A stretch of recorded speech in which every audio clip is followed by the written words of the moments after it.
número de homicídios em Belo Horizonte caiu 11% no ano passado, em comparação com 2013. É o que revela a pesquisa divulgada pelo Fórum Brasileiro de Segurança Pública. Apesar da redução, o levantamento mostra ainda que Belo Horizonte é a segunda capital mais violenta da região sudeste do país. Fica atrás apenas da cidade de Vitória, no Espírito Santo. O assunto foi discutido em um seminário realizado na Câmara Municipal de BH. Prevenção à violência, este é também o tema do Câmara Entrevista de hoje.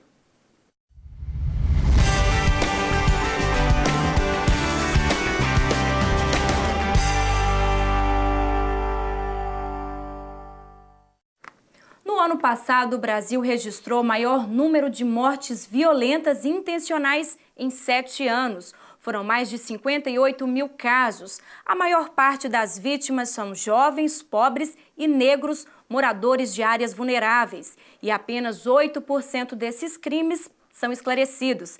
As informações são do 9º anuário publicado pelo Fórum Brasileiro de Segurança Pública.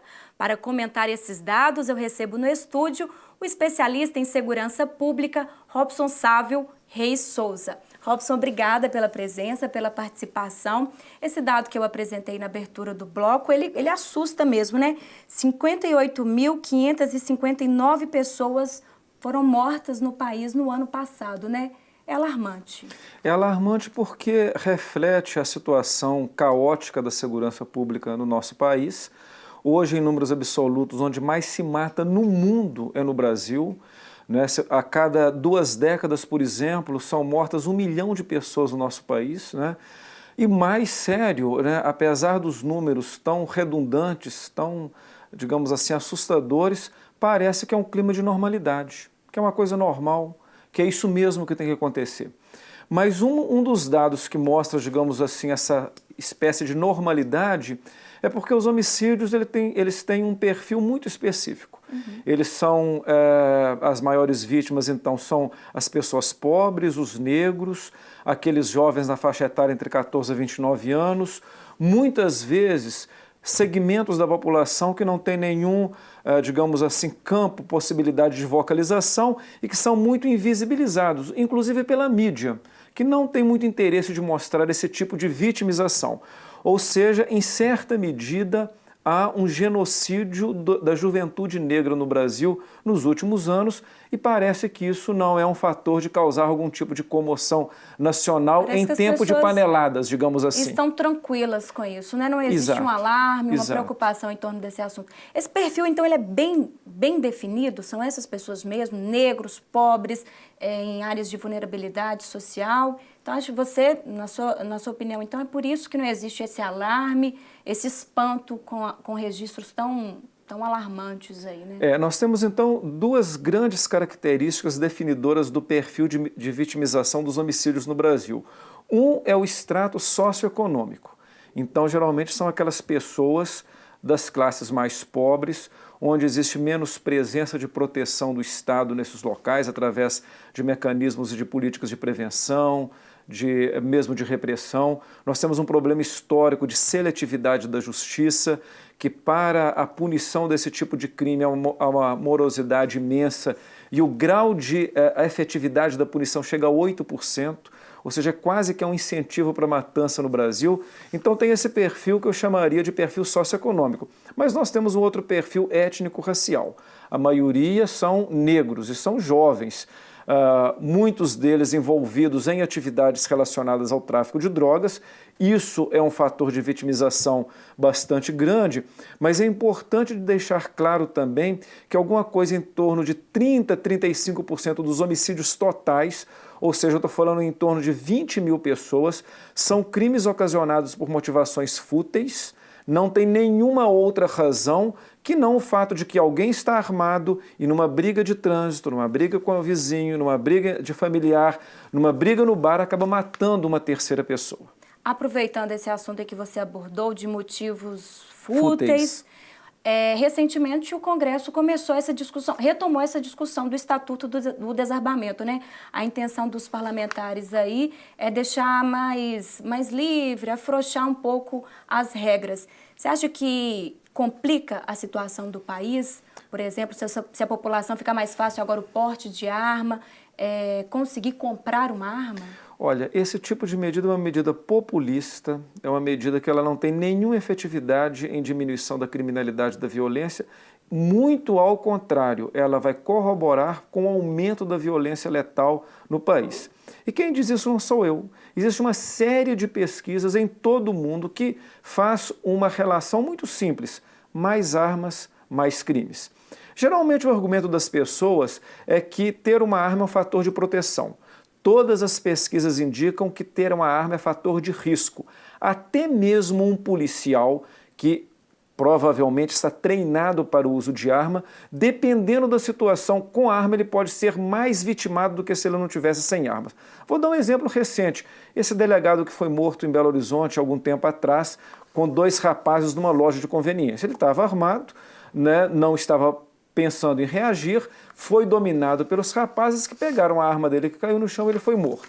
Ou seja, a ideia de mais armas não é fator de proteção, é risco para o pai que tem uma arma dentro de casa e que o filho pode pegar essa arma e matar algum até cometer um suicídio. É um risco imenso para a pessoa que não está treinada e certamente aumentará ainda mais a quantidade de mortes no país. Eu acabei de dizer, quase a metade dos homicídios são pessoas que não têm antecedentes criminais. Não são criminosos perigosos, grandes traficantes, grandes distribuidores de armas. São pessoas que, na posse da arma, ainda mais nessa cultura que nós temos de que cada um quer ser o super-homem em tudo, ter aquele que tem sempre razão, acaba matando o outro. E como nós temos um sistema de justiça que ele é altamente seletivo, é igual eu falei, somente 8% dos homicidas são, na verdade, punidos no Brasil. Ou seja, matar é quase que uma recompensa. Então é preciso que isso também, além de diminuir armas, é preciso de melhorar a eficiência da justiça criminal. Essa questão da impunidade, isso complica então a situação? Sem dúvida nenhuma. As pessoas elas fazem um cálculo racional. Qual é o custo que eu tenho de matar, de roubar, de praticar um crime? Numa sociedade na qual, como é o caso da nossa, que as instituições do sistema de justiça criminal, as polícias, o Ministério Público, o Poder Judiciário, o sistema prisional, são fragilizados, operam de maneira competitiva, respondem de forma muito seletiva e demorada, acaba que isso aumenta não somente a percepção da impunidade, mas os números corroboram o aumento da impunidade nos dados gerais. Ou seja, a taxa hoje de elucidação de roubos é em torno de 2%, de homicídio 8%, e a situação não muda, nós estamos tendo uma escalada da criminalidade. E ao contrário também do senso comum, que muitas vezes atribui às ações de repressão o combate ao crime, os estudos também têm provado que essa medida de enxugar gelo, ou seja, da justiça e da polícia atuarem depois que o crime aconteceu, ela é muito custosa, ela gera muitos gastos para o Estado, produz mais competição e de baixíssimo resultado eficiente. Ou seja, é preciso mudar o modelo de segurança pública para uma polícia que ela seja mais investigativa, mais eficiente na prevenção e para uma justiça mais ágil. Os desafios são esses, então? O que você lista de principais desafios aí nesse sentido para a melhoria da segurança pública no país, sabe? Olha, recentemente eu acabei de publicar um livro, fruto de um trabalho de mais de 20 anos, que eu tratei um pouco de fazer uma revisão sobre a política de segurança pública no Brasil nos últimos 30, 40 anos, mas fiz um histórico desde quando se entende segurança pública no país, ou seja, bem anterior a esse período de 30 anos. E o que eu pude perceber, né, nessa pesquisa ampla foi que nós tivemos muitas mudanças nas políticas sociais brasileiras, na área da educação, da saúde e da assistência social, que não obstante ter os seus problemas, melhoraram muito. Mas na área da segurança pública, o nosso modelo é um modelo anterior à ditadura militar, numa sociedade que mudou muito. Então nós temos um sistema policial que não opera nos marcos de uma sociedade mais democrática e com muito mais crimes, dada a sua complexidade, uma justiça altamente seletiva, muito voltada para a proteção ao patrimônio e não para a defesa da vida, que também não opera nessa nova modalidade de uma sociedade mais plural, que movimenta mais e que também o tempo todo experimenta novas formas de crimes. E justamente a não mudança na segurança pública propicia não somente o aumento dos crimes, mas essa certeza da impunidade e essa dificuldade das agências do Estado de agirem para reverter esse quadro, que é um quadro realmente dantesco, absurdo. Então, essa alteração aí, ela teria que vir já na forma do sistema mesmo, na formação, na capacitação desses profissionais, nessa inversão do que é prioridade aí no caso, né? Os estudos têm apontado que, na verdade, nós precisamos de uma reforma que atue em todas as agências do sistema de justiça criminal. O que significa isso? Reformas no modelo policial. Nós não podemos manter um modelo policial que você tem duas polícias que competem o tempo todo entre si, uma que é enorme de repressão e outra toda fragilizada que é de investigação e que não consegue investigar rapidamente.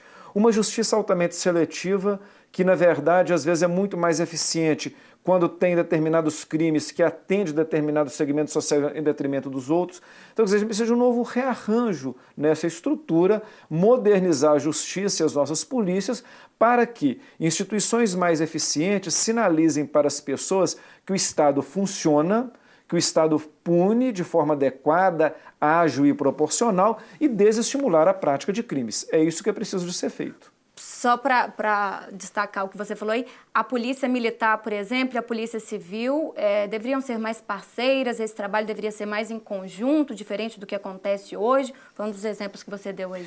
Eu creio, e é um pouco fruto do meu trabalho, das minhas pesquisas, eu até faço uma brincadeira, que remendos novos num pano velho não resolve o problema.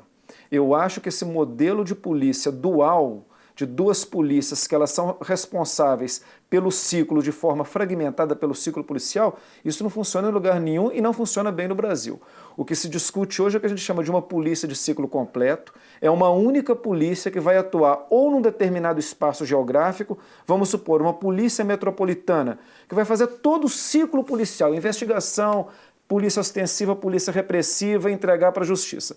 Ou polícias voltadas para modalidades criminais. Então tem uma polícia para crimes contra patrimônio, outra polícia para crimes contra a vida. Mas é uma única polícia operando de forma eficiente, ágil, bem capacitada, bem formada, dentro de todo o ciclo policial. E não um modelo que nós temos, que é um modelo competitivo, dual, de disputas institucionais entre as duas instituições, caríssimos, porque hoje o sistema de segurança pública no Brasil, o Fórum Brasileiro mostrou nesse último anuário. As pessoas falam assim, investe-se pouco em segurança pública no Brasil. Ano passado, 2014, foram investidos 74 bilhões de reais. Somente em Minas Gerais foram 10 bilhões de reais. Diminuíram os crimes? Não, aumentaram os crimes. Diminuiu o aprisionamento? Não, aumentou o aprisionamento. As unidades prisionais hoje elas estão de que jeito? Lotadas como sempre estiveram. O índice de reincidência criminal no Brasil é baixo, não é altíssimo, é um dos maiores do mundo. Eu fico pensando, se nós temos aumento cada vez mais na segurança pública, os crimes continuam aumentando, os presos continuam reincidindo depois que saem das prisões, as polícias continuam brigando, será que esse modelo tem algum conserto? Eu acho que é melhor a gente tentar superar e propor algum outro modelo. E o que se discute hoje é essa ideia, por exemplo, no campo policial, a polícia de ciclo completo. E reforma no sistema judiciário, que enquanto nós tivermos essa justiça seletiva, que trata quem tem advogado, quem tem dinheiro, etc., de um jeito, e os que não têm de outro, que trata crimes contra patrimônio de uma forma, os crimes contra a vida do outro, ou seja, sinalizando para as pessoas e para os cidadãos de que a justiça ela é justa em termos, enquanto isso não mudar, a tendência numa sociedade cada vez mais complexa como a nossa é das pessoas tentarem transgressões o tempo todo, até porque faz um pouco parte da nossa cultura política desrespeitar as leis do Estado, não pagar impostos, falar que o outro é corrupto, mas o tempo todo praticar atos de corrupção. Fica difícil fechar essa conta e achar um equilíbrio, exatamente, né? Exatamente. Robson, obrigada pela participação. Infelizmente, nosso tempo encerrou, mas obrigada pela presença. Eu que agradeço.